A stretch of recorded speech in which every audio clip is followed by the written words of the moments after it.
Ziyarətgahında bir nəfəs almaq sanki bütün dərdləri dincliyə çevirir. İmam Əli əleyhissalamın yanında dünya susur, haqq danışır, vicdan danışır, eşq danışır və qəlb səssizcə pıçıldayır. Ya Əli, bu gün də sənə ehtiyacımız var. Mən sənin ədalətinə, sənin cəsarətinə, sənin Allaha olan sədaqətinə möhtacam. 2 gün Nəcəfdə qaldığımız üçün fürsət var ki, Məşəd Kərbəla zəvvarlarımızla bahəm yol alaq digər ziyarətlərə.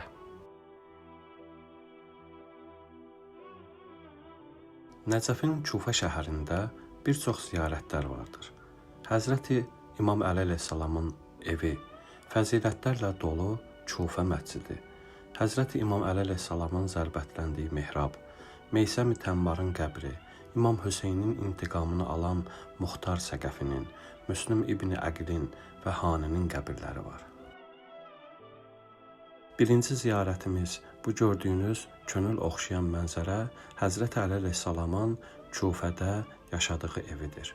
Bu ev bugünkü İraqın Nəcəf vilayətində, Kufə şəhərində ziyarət üçün açıq saxlanılır. Darul İmam Əli deyərlər, Əli əleyhissalamın evi. Bugün İmam Əli əleyhissalamın evi ziyarətgahdır. Ziyarətçilər burada dua edir, o evin torpağında səzdəyə gedirlər.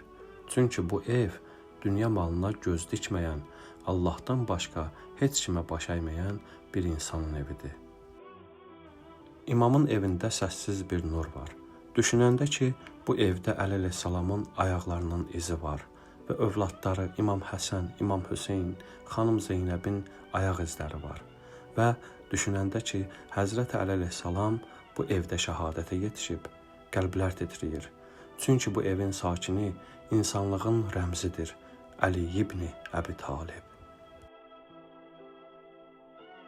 Bu evdə İmam Əli əleyhissalam həyat yoldaşı Ümmülbənin, övladları İmam Həsən, İmam Hüseyn, Həzrəti Əbəlfəz, xanım Zeynəb, Ümmü Gülsüm və digər ailə üzvləri ilə birlikdə yaşayırdı.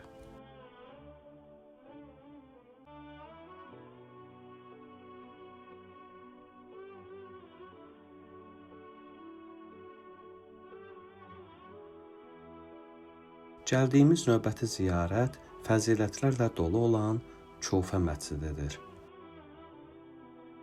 Kufə məscidi sadəcə bir ibadətgah deyil, o peyğəmbərlərin səzdə etdiyi, imamların addımladığı, zamanın önündə əyilməyən haqq carçılarının səsi ilə dolu müqəddəs bir məkandır. İraqın Kufə şəhərində yerləşir.